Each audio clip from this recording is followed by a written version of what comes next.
Hey guys, video எடுத்துகிட்டே போனேன். என் face வந்து ரொம்ப பிரைட்டாக சூப்பராக இருந்துச்சு. சரின்னு என்ன நானே வீடியோ எடுத்துகிட்டு நான் அழகாக இருக்கேன் நானே அவள்கிட்ட என் அண்ணன் பொண்ணுகிட்ட சொல்லிட்டு அப்படியே வீடியோ எடுத்துகிட்டே நடந்து போனோம். அப்போ நம்ம எங்கே போகிறோம்னா, நம்ம தெத்தியில் வந்துட்டு எக்ஸ்போ போட்டிருக்காங்க. சரி போய் அதை பார்த்துட்டு வரலான்னு சொல்லிட்டு நாங்கள் போனது வந்துட்டு ஒரு 12:30 அந்த டைம் இருக்கும். யாரும் அவ்வளோவா வரல, ஏன்னா எக்ஸ்போக்ஸ் எல்லாம் சாயந்தரத்துக்கு மேலே தான் வருவாங்களாம். ஆனால் அவங்க டைமிங் சொன்னது காலைல 9 to நைட் வந்து 9 o'clock வரைக்கும் இருக்கும் அப்படின்னு சொல்லிட்டு, சரி அதனால சரி காலையில எல்லாம் வந்திருப்பாங்களேன்னு சொல்லிட்டு நாங்கள் போனால் கடைசியில் பார்த்தா யாருமே வரல போல அவ்வளோவா. அதனால் ஸ்நாக்ஸ்லாம் வந்துட்டு அவ்வளோவா போகல, ஈவினிங் மேலே தான் போடுவேன்னாங்க. சரின்னு உள்ள போய் ஏதாவது இருக்கான்னு பார்க்கலாம் அப்படின்னு சொல்லிட்டு ரொம்ப ஆர்வமாக போனோம். போய் பார்த்தா ரொம்ப கடைங்க ரொம்ப கொஞ்சமாக தான் போட்டிருந்தாங்க கடைங்க.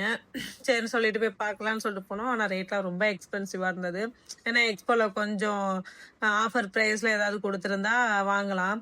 எல்லாமே கொஞ்சம் ரேட் அதிகமாக இருந்துச்சு. 1000, 1500 அந்த ரேட்டில் தான் இருந்தது எல்லாமே. சரின்னு பார்த்தோம், ஷாலும் பார்த்தோம், புர்கா ஷாலும். இதெல்லாம் 300, அப்புறம் 600 அந்த ரேட்டில் இருக்குது அப்படின்னாங்க. கம்மி ரேட்லேயும் இருக்குன்னாங்க, ஆனால் அவங்க காமிச்சது எல்லாமே 300 அந்த ரேட்டில் தான் காமிச்சிட்டு இருந்தாங்க. சரி ஓகே, எனக்கு ஷால் வேணான்ட்டு லாத்தா மட்டும் பக்கத்தில் வந்திருந்தாங்க. அவங்க மட்டும் ஷால் எடுத்துக்கிட்டாங்க. சரி போய் நம்ம இந்த கவரிங் ஜாமான்லாம் போய் பார்ப்போம்னு சொல்லிட்டு ஜுவல்ஸ் ஐட்டத்துக்கு வந்தோம்.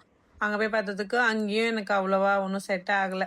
சரி அதனால் எங்கள் அம்மாட்ட சொல்லிட்டு நான் ரிங் மட்டும் எடுத்துக்கிறேன், நீ ஏதாவது வேணா பாரு அப்படின்னா. பேங்கிள்லாம் வச்சுருந்தாங்க, ரொம்ப நல்லா இருந்தது.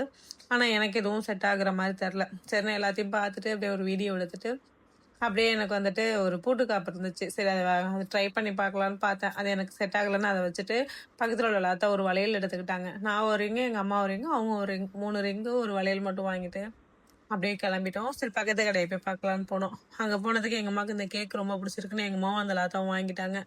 2 பேரும் வாங்கிட்டு அதுக்கப்புறம் பக்கத்தில் பார்த்தோம் இந்த ஷாலு பிள்ளைங்களுக்கு ட்ரெஸ்லாம் போட்டிருந்தாங்க. சரி ஓகே, இதுக்கப்புறம் வீட்டுக்கு கிளம்பிடலாம். அவ்வளோவா கடையும் இல்லை, இப்போ நான் காமிச்ச வரைக்கும் தான் கடையே. சரிண்ணா அவங்கள்ட்ட அப்படியே பக்கத்தில் என் ஃப்ரெண்டு கடை இருந்துச்சு, அங்கே போய்ட்டு அவள்கிட்ட ப்ரௌனி வாங்கிட்டு அப்படியே வெளியே வரப்போ ஃப்ரோசன் ஐஸ் இருந்துச்சு, அதை வாங்கிட்டு அப்படியே வீட்டுக்கு போயிடும். வீட்டு வாசலில் உட்காந்து ஐஸை சாப்பிட்டுட்டு அதுக்கப்புறம் உள்ளே போனேன்.